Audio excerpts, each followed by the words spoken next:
à tous et bienvenue sur la chaîne de Lexi New Moon, j'espère que vous allez bien. On se retrouve aujourd'hui pour une guidance générale des guides.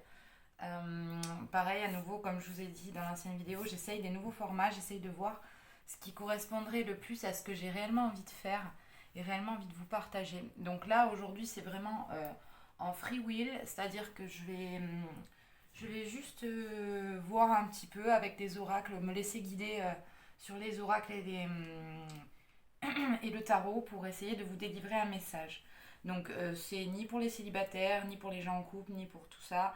Enfin, c'est vraiment du général et axé vraiment sur le développement personnel, sur l'explication d'une situation. Donc on découvrira ensemble le sujet de tout ça. Donc voilà. Pour démarrer cette guidance, voyons. Donc pour démarrer cette guidance, on me conseille le Starseed Oracle. Voilà. Donc, évidemment, je tiens à nouveau à préciser que le tirage de cartes n'est pas une vérité absolue, mais une fenêtre sur les futurs potentiels en fonction des énergies du présent. Voilà. D'ailleurs, sur ma page Facebook, j'ai partagé une page du livre de l'alchimiste de Paulo Coelho qui explique très bien le principe. Voilà, donc je vous invite à aller regarder ça aussi pour comprendre, voilà. Toujours garder à l'esprit votre libre arbitre, votre bienveillance, votre jugement, votre discernement. Regardez en vous ce qui résonne ou pas, ce qui vous fait écho, ce qui vous parle. Il peut y avoir un ou plusieurs messages, mais voilà, gardez votre discernement. Voilà, voilà. Allez, on démarre la guidance aujourd'hui avec le Starseed Oracle.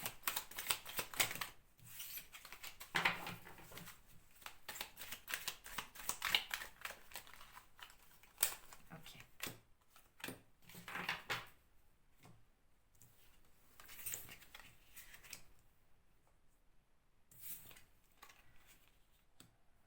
Ok. Alors, ici, avec le Starseed Oracle, pardon, je suis désolée, c'est le matin, je viens de me lever, je sais pas, je me suis levée avec l'idée de vous faire cette guidance. Donc, je vais essayer de faire au mieux avec ma voix du matin. Donc voilà, là, ici, on nous parle de... Donc, il y a trois cartes, trois éléments importants. La première, c'est le Void. C'est... Là, on nous parle de l'hiver, on nous parle du serpent cosmique, du... C'est une période d'arrêt, en fait. C'est une période d'arrêt sur image, une période un peu morte, un peu... On parle de cycle aussi, de cycle de la vie, que l'hiver, c'est vraiment propice à hiberner. Le void, c'est vraiment rester dans votre énergie hivernale, c'est-à-dire préservez-vous. On vous demande d'embrasser l'hiver à l'intérieur de vous, voilà. De vous ménager, de vous cocooner, de vous faire du bien. Hein. Je vous montre la... Voilà, vous voyez, c'est vraiment le noir complet avec dedans une espèce de spirale cosmique avec une toute petite étoile là. Je sais pas si vous la voyez, mais bon, elle est là. Voilà. Ensuite, après The Void, on va nous parler de Lost Lands, c'est-à-dire les royaumes perdus, moi j'appelle ça. Hein. C'est des endroits où on est un peu perdu entre le rêve et la réalité, un peu dans les limbes, un peu dans l'incertitude, dans le flou. Vous voyez, on est, on a des gens ici qui savent pas trop où ils sont, mais ils y sont. On nous parle de, de cadeaux, de souvenirs de l'âme. On nous parle de cadeaux de l'âme et de souvenirs de l'âme et on nous dit que vous avez déjà fait ça avant. C'est-à-dire peut-être là, éventuellement pendant l'hiver, il va y avoir des remontées karmiques, des remontées de blessures anciennes, des remontées de trucs que vous connaissez déjà, mais qui remontent avec les énergies actuelles qui sont des énergies de nettoyage en ce moment, des grosses énergies de nettoyage. Voilà, c'est un peu ça que ça veut dire. Ensuite, on nous conseille de water your garden, c'est d'arroser son jardin intérieur. Donc on nous reparle de nourishment, c'est de nourrir son âme, de body care, c'est de prendre soin de son corps, de tendresse et de répit, de repos. Vous voyez, on nous parle de repos avec cette carte et ça correspond bien aux énergies hivernales. Là, les énergies de décembre, c'est ça. C'est-à-dire que depuis le début du mois, bon, là, c'est un intemporel, bien entendu, mais pour ceux qui regardent la vidéo en ce moment où elle a été tournée, où je l'ai publiée, voilà, les énergies de décembre, c'est ça. C'est embrasser l'hiver, c'est se faire du bien, euh, vraiment sous tous les plans. On va demander à l'esprit, à l'âme et au corps de se reposer et de guérir. Parce que les Lost Lands, si on a des réminiscences karmiques, des réminiscences de blessures, c'est pour pouvoir les transformer. C'est-à-dire que si vous vous sentez mal, vous vous sentez dans la haine, dans la peur, dans la colère, dans le rejet, dans des émotions très mauvaises, entre guillemets, si ça remonte sans aucune raison apparente, posez-vous quand même la question de savoir qu'est-ce qui fait remonter ça en vous et comment le transformer en amour. Comment l'aborder d'une meilleure manière pour atteindre un bien-être. Comment ne pas reproduire les schémas. Vous voyez, c'est cette idée-là avec ces trois cartes-là. C'est très intéressant. Voilà. Ensuite, qu'est-ce qu'on me dit? Que dois-je faire? On me demande de prendre le Light Sears Tarot. Allez, on va aller voir avec le tarot la petite histoire de l'hiver. Petite histoire de l'hiver. C'est marrant ça. On me dit petite histoire de l'hiver. C'est rigolo.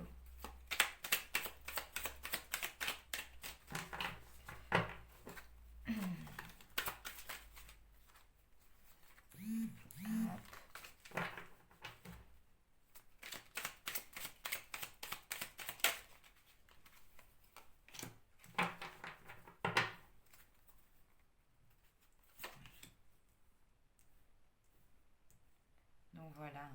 Si le tirage de cartes est trop long, je vous invite à avancer un petit peu la vidéo jusqu'à l'interprétation, bien entendu.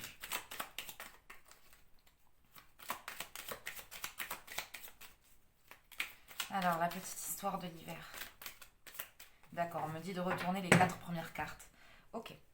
Donc là, on a un roi de pentacle, un 2 d'épée, un 9 d'épée, un 8 de pentacle. Ok. Alors là, voyons. On me parle d'un homme qui maîtrise sa vie matérielle. Ou d'une personne, d'une femme, mais avec un caractère vraiment de roi, c'est-à-dire donc une personne assez indépendante, éventuellement qui a des animaux, voilà, parce qu'il y a quand même le loup à côté du roi de Pentacle, je vais vous le montrer, bien sûr. Voilà, donc on a le roi de Pentacle qui est assis sur son trône, qui matériellement il sait où il va, il connaît et maîtrise sa situation matérielle, donc sa situation financière et professionnelle. Il la connaît. Voilà. Il la connaît, il la maîtrise et il en joue. C'est quelqu'un qui peut se montrer aussi autoritaire des fois. C'est quelqu'un qui peut se montrer parfois un petit peu dans l'ego. Et qui est très attaché à son confort. C'est ce qu'on me dit. C'est quelqu'un qui est attaché à son confort. Et là, ce roi de Pentacle, il a quand même des yeux bandés. Le 2 d'épée, c'est des choix, des choix ou des choses qu'il ne veut pas voir par rapport à ça. Et avec le 9 d'épée qui lui cause beaucoup, beaucoup, beaucoup de tristesse, d'émotions négatives, de souffrance même. Avec un 9 d'épée, c'est de la souffrance. En fait, ce qu'on nous dit, c'est que là, ce roi-là, cette personne-là, elle est dans l'ego, en fait. Elle est dans l'ego, elle est dans le mental. Et, elle refuse de voir certaines choses qui lui permettraient de se libérer, on me dit. C'est-à-dire que là, actuellement, il souffre. Enfin, cette personne souffre. Cette personne souffre, mais on me dit qu'elle est à la fin de ses souffrances quand même. Elle me dit qu'elle est à la fin de ses souffrances parce que c'est quand même un roi et que les énergies environnantes sont à faire remonter les choses pour les transformer en énergie positive. Donc pour des prises de conscience. Hein. Attendez, je bois un peu de café. Là, on nous dit que pour le moment, la prise de conscience, elle n'est pas là. Mais qu'elle va pas tarder à arriver parce que là, il est vraiment dans une grosse souffrance. C'est un 9 d'épée. Ça fait mal. Ça fait très mal. Le fait d'avoir les yeux bandés fait très mal. En fait. De se voiler la face. C'est quelqu'un qui se voile la face et qui a mal parce qu'il se voile la face. Et là, ensuite, on vient nous parler d'accomplissement de soi avec le 8 de pentacle, d'accomplissement de soi au niveau matériel, mais on nous parle également de cycle lunaire, vous voyez. Et ça me fait penser qu'à partir de ce week-end, on est dans des énergies de nouvelle lune. Bah, à nouveau, c'est un intemporel, mais il est tourné en décembre pendant la phase de nouvelle lune. Donc voilà, là on nous parle de changement et d'une réunification lors des phases de nouvelle lune. Pour moi, c'est ça. On nous parle de quelqu'un qui va peut-être mettre en lumière, vous voyez, la personne, elle a une petite bougie. Elle a une petite bougie dans sa main. Elle va mettre en lumière des choses pendant les cycles lunaires en rapport avec le 8, donc le 8 de pentacle. Donc c'est aussi dans le matériel, les choses qui ne se font pas dans le matériel, l'accomplissement dans le matériel. Elle va apprendre quelque chose par rapport au matériel. Mais en rapport toujours avec ses souffrances. Donc on va continuer, on va aller regarder ce que ça dit. La suite du tableau.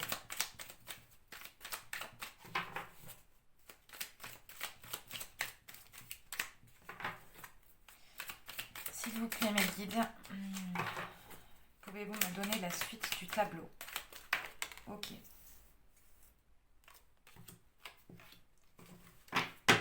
En dos de deck, j'ai le valet de coupe. Le valet de coupe, c'est une énergie un peu immature, une énergie d'amour, hein, la coupe c'est l'émotionnel, qui est immature. Donc c'est quelqu'un, c'est peut-être ce fameux roi de pentacle qui, autant dans le matériel, il maîtrise très bien sa vie, autant par rapport à ses aspects émotionnels, il s'en sort pas le garçon. Voilà, c'est ce qu'on me dit. C'est important à savoir. Et là en face, évidemment, on a une reine. Ah purée, je l'ai vue. Une reine d'air, oui, une reine d'épée. Ah, à la fin, ah ouais, le cavalier de coupe, ok. Bon, voyons. Qu'est-ce qu'on va pouvoir vous dire avec ça? Donc, en face de ça, j'ai vraiment l'impression que c'est coupé. C'est-à-dire deux situations qui se trouvent en parallèle. C'est deux situations qui se retrouvent en parallèle, ça. En face de ce roi de denier, on a la reine la reine d'épée. La reine d'épée, c'est quelqu'un qui maîtrise le langage, c'est quelqu'un qui maîtrise son mental, c'est quelqu'un qui comprend, qui intellectualise, mais qui a atteint une certaine forme de sagesse vis-à-vis de sa vie. Alors c'est rigolo parce que le roi de denier, enfin de pentacle, et la reine d'épée regardent dans la même direction, dans celle-là, dans la direction du futur. Les deux y vont vers le futur. Et donc cette reine d'épée, elle est sereine par rapport à l'avenir. Pour le moment, je ne sais pas si vous voyez bien sur la carte, mais la reine d'épée, elle est un peu dans l'eau, comme sur un espèce de petit radeau, je ne sais pas, sur un petit bateau. Il y a beaucoup d'eau autour d'elle. C'est vraiment quelqu'un qui a réussi à sortir la tête hors de l'eau, on me dit. Hein. Voilà, l'eau, c'est l'émotionnel. C'est peut-être quelqu'un qui était submergé par ses émotions et qui a réussi, grâce à son intellect et à la transformation de son mental en sagesse, quelqu'un qui a réussi à trouver des réponses à ses questions et qui maintenant est sereine vis-à-vis du futur. Elle n'a pas peur. Elle n'a pas peur, elle est armée. Elle a son sabre, hein. Elle est armée. Elle est armée pour le futur. Et elle sait communiquer. Elle est libre Elle est très libre, la reine d'épée, parce qu'il y a un petit oiseau là. Elle a le mental qui s'est libéré, elle a libéré le mental et maintenant, elle sait où elle va. Par rapport à quoi? Par rapport à une tristesse. Le 5 de coupe, c'est la tristesse, c'est le chagrin. Le chagrin du cœur. Le cœur a été blessé, vous voyez, c'est pour ça qu'on parlait d'émotionnel. Euh, alors, ah non, d'accord, c'est pas de l'eau, c'est de la montagne. Ok, donc on me dit que sur la reine d'épée, en fait, c'est pas de l'eau ce qu'on voit là, le bleu, c'est une montagne en fait. C'est une montagne. La reine d'épée surplombe la montagne, elle a pris du recul et c'est pour ça qu'elle est avec les oiseaux. Elle a pris du recul sur sa situation, sur son chagrin. Et du coup, vu qu'elle prend du recul, elle devient sage par rapport à ça. Et elle transforme ses énergies. Toutes les énergies négatives qu'elle pourrait avoir, elle les transmute. C'est bien. Là, ce qu'elle fait actuellement, c'est qu'elle protège son petit monde matériel. Elle a besoin de sécurité matérielle en ce moment, de stabilité matérielle, la reine d'air. Ouais. Elle a tendance à fermer les yeux un peu sur certaines situations pour garder son petit confort matériel, car je vois pas quelqu'un de très riche, de très matérialiste, bien au contraire, mais que ce qu'elle a, elle le garde. Ce qu'elle a, elle le protège aussi. Voilà. Elle protège ses arrières. Vu qu'elle a pris du recul sur la situation, de la hauteur, comme l'aigle, euh, elle se protège maintenant. Elle fait attention. La reine d'épée, c'est la reine du mental. C'est-à-dire qu'elle calcule, elle aussi. Elle prend de la hauteur, elle calcule. Ok, si je fais ça, les conséquences, ça va être quoi? Est-ce que c'est une bonne idée que je réagisse comme ça? Non. Ok, alors je vais réagir comme ça et je vais sécuriser. Actuellement, elle est dans une sécurisation à cause de son chagrin là. Elle a pris du recul sur son chagrin, elle a transmuté cette énergie là et elle s'est dit, entre guillemets, plus jamais je me ferai berner. Plus jamais je ne me remettrai dans des états comme ça qui me font souffrir. Voilà. C'est un peu ce qu'a pas réussi à faire le roi de denier, ou ce qu'est en train de faire le roi de denier en fait. Je le reçois un petit peu comme ça. Ok. Et là, la reine d'épée se retrouve face au cavalier de coupe. Le cavalier de coupe a envie de parler d'amour. Le cavalier, dans le tarot, c'est le mouvement. C'est on passe d'une situation à une autre. Là, le cavalier de coupe, je crois qu'il va dans l'as de denier, il me semble. À revoir mes notes, mais il me semble que c'est ça. Il va dans l'as de denier, donc il va vers un renouveau matériel, il a envie de faire descendre ses sentiments dans la matière. C'est quelqu'un qui fait des déclarations d'amour, par exemple, ou qui a envie d'ouvrir son cœur. Vous voyez, il est beau, hein. Il est beau avec son petit bouquet de roses, là, c'est trop mignon. Le cavalier de coupe. Ouais, elle se retrouve face au cavalier de coupe. Ok, ok, ok. Donc, qu'est-ce qu'on me dit? Qu'est-ce qu'on me dit? Qu'est-ce qu'on me dit? Est-ce que je dois continuer le tableau? Oui, je dois continuer le tableau. Eh bien, on va continuer le tableau. Est-ce qu'avec le Light Seer Tarot? Non, avec l'oracle de la triade. Ok. Donc, avec l'oracle de la triade, je vais continuer ce tableau. Donc, on a un roi de pentacle, une reine de denier et un cavalier de coupe. Est-ce que le cavalier de coupe est le roi de pentacle? Bon. Ok. La porte. Alors, je vais vous les mettre là, hein, mais... La porte.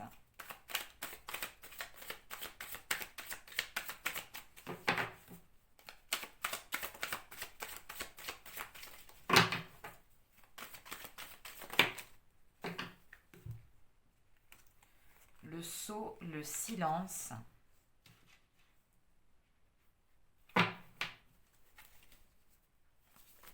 Hop là.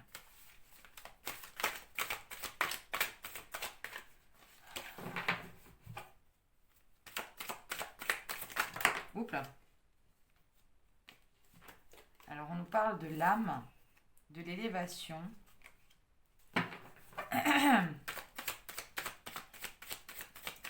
De quoi il va venir parler ce cavalier de coupe là?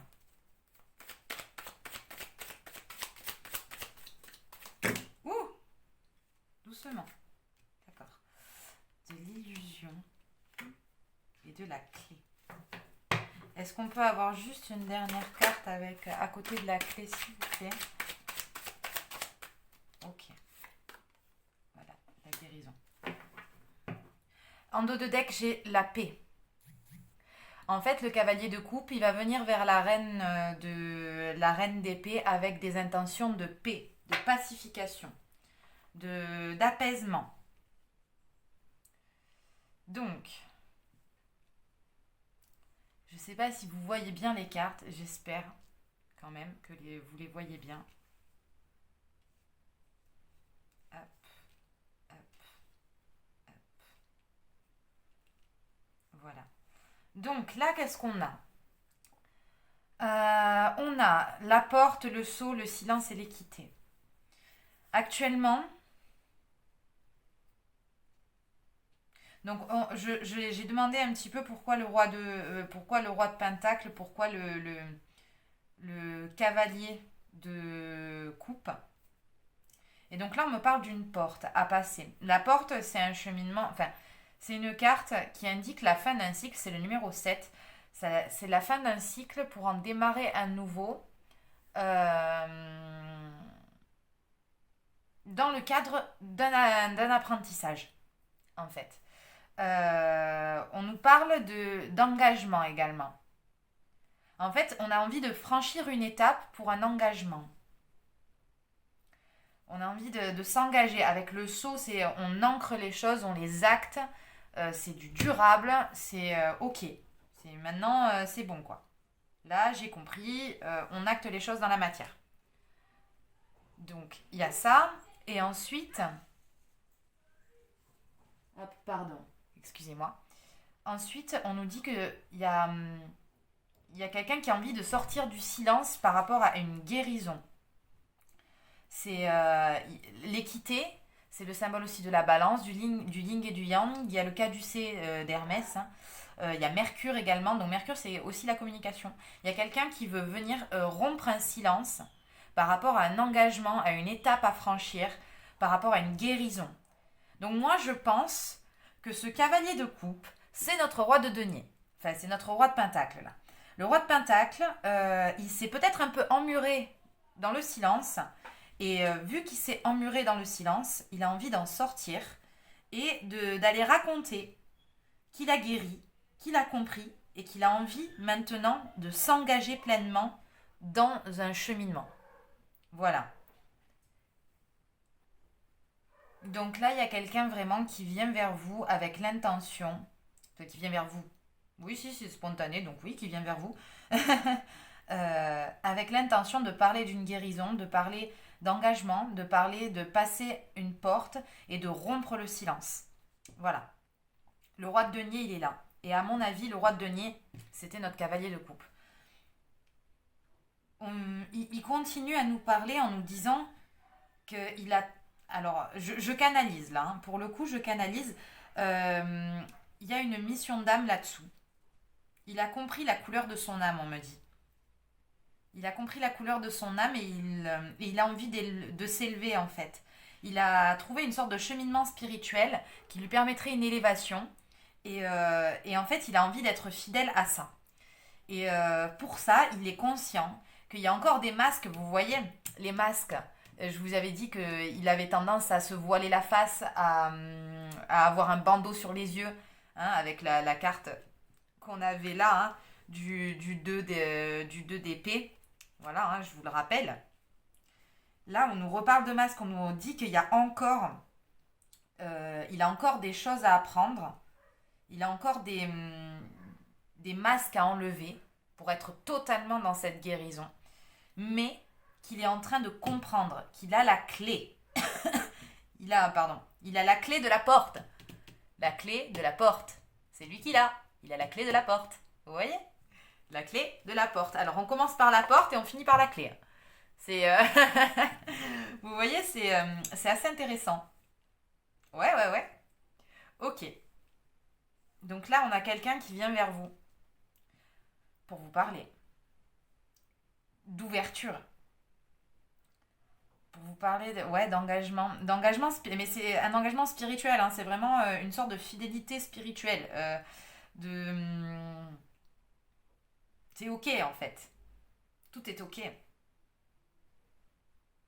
On va aller voir, toujours avec l'oracle de la triade, euh, par rapport à la reine, parce que là on me parle du roi de Pentacle et du cavalier de coupe. On ne me parle pas de... Ah, ok. Alors justement, de la reine d'épée. Donc là on a la foudre. Ensuite, on a la sagesse, le féminin l'eau, le sacrifice, le papyrus, la fusion pour l'adversaire et la lumière. Okay. On me parle de fin de cycle, on me parle du nadir aussi en dos de deck. Le nadir, c'est le rien, le néant avec la petite lueur d'espoir. Hein. Donc c'est le 8 aussi. C'est le 8. À nouveau, on est sur de la complétude. On est sur de l'accomplissement. Pour la reine d'air, hein, je parle. Pour la reine d'air. Et la reine d'air, donc, elle a un coup de foudre, la reine d'air. Elle a la foudre qui lui tombe sur le coin de la tête. Voilà. La foudre, c'est un événement soudain. C'est quelque chose dont elle s'y attendait pas. À mon avis, la communication de ce mec, hein, de ce roi de Pentacle devenu cavalier de coupe, elle s'y attend, mais pas du tout. Donc, boum.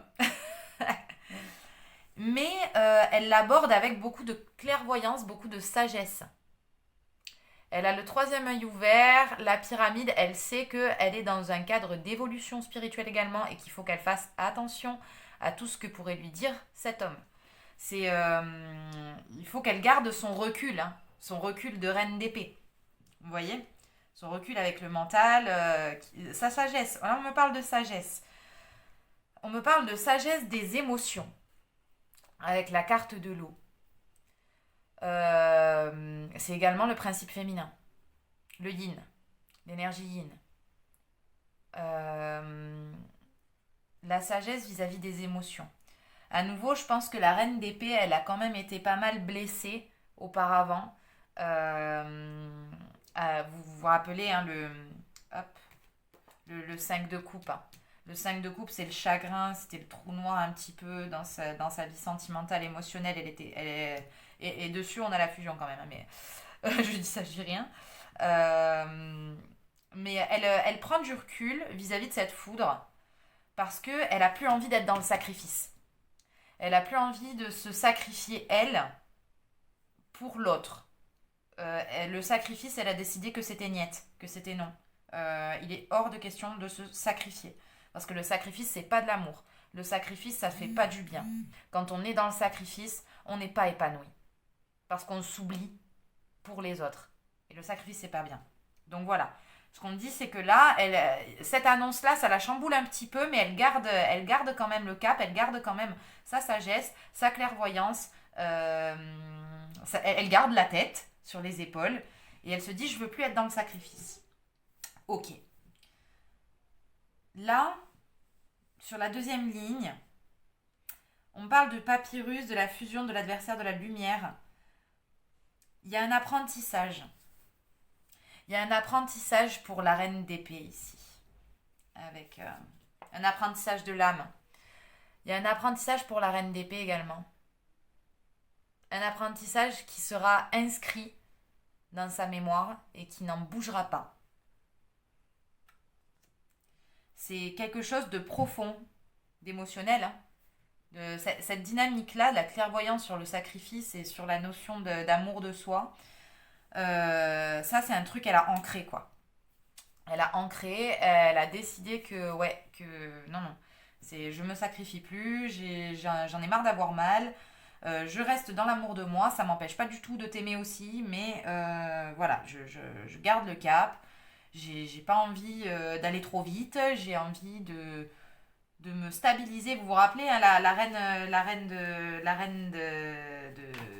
la reine d'épée, purée, je vais y arriver. La reine d'épée, elle était dans ce 4 de pentacle. Je me sécurise.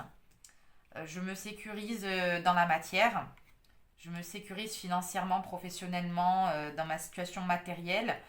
Elle est vraiment en train d'apprendre justement à être sage en fait. Et de se dire oui, ok, peut-être que je ressens des choses avec l'eau, c'est je ressens des choses pour cette personne, mais je vais pas me jeter dedans. Je vais pas me jeter dedans parce que je vais me faire mal. Voilà, leçon apprise. Là, on nous parle de leçon apprise parce que derrière, il y a une fusion.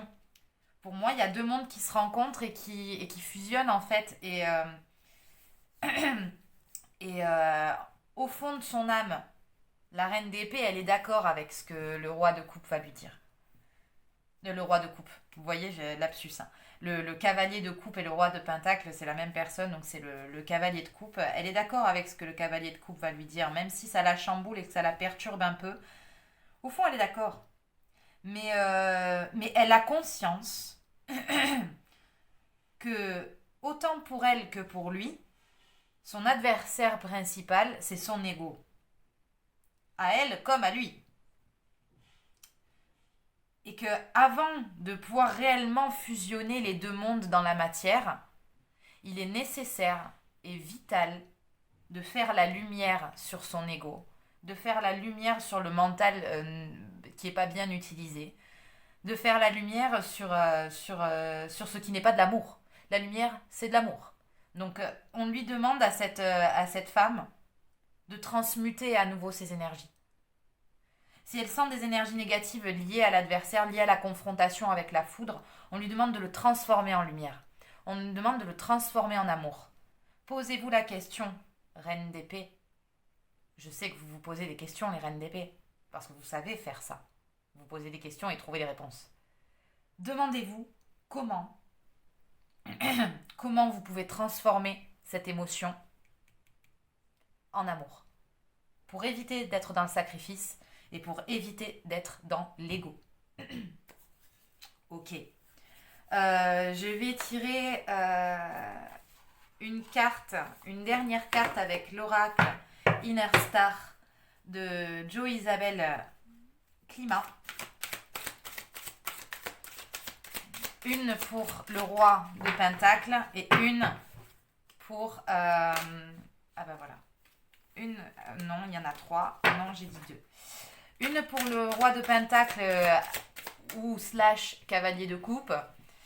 Et l'autre pour la reine d'épée. Alors, là, on me dit ça, c'est pour le cavalier de coupe. Ok. Et ça, c'est pour la reine d'épée.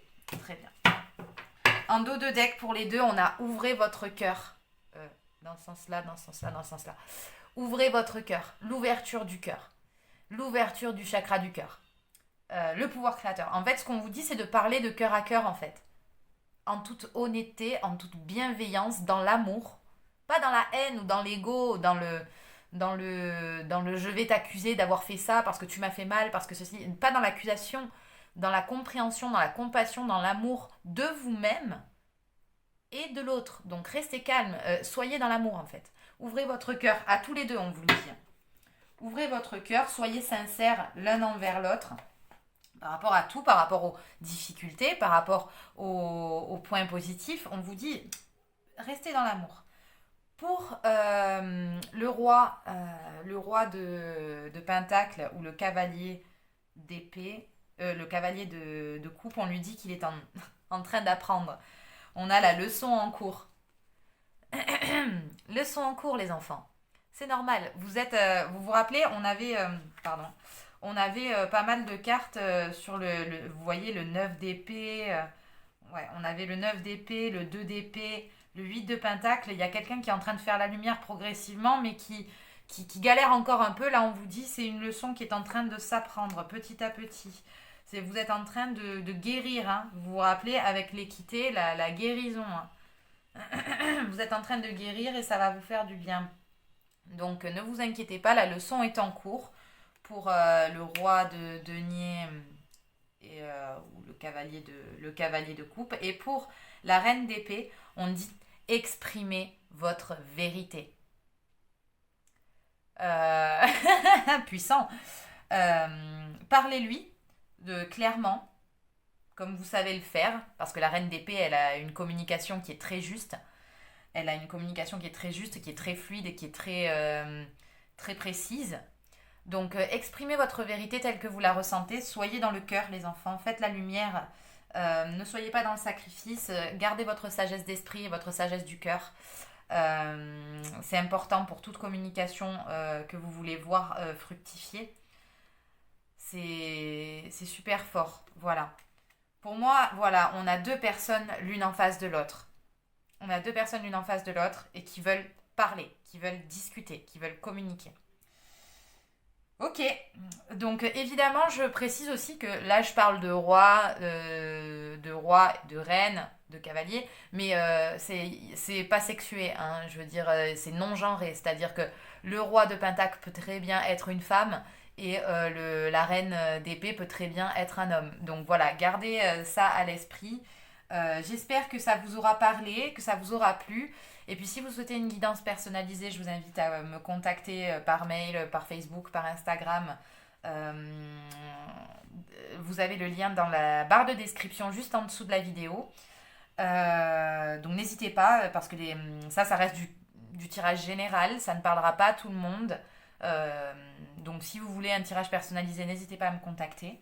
Et puis, si vous avez aimé la guidance, si vous avez apprécié le contenu, je vous invite vivement à liker, commenter, partager ça autour de vous à des gens qui peut-être auraient besoin de voir et d'entendre ces messages. Voilà, voilà, voilà. Donc sur ce, je vous souhaite une très belle journée et je vous dis à bientôt pour de nouvelles vidéos. Salut!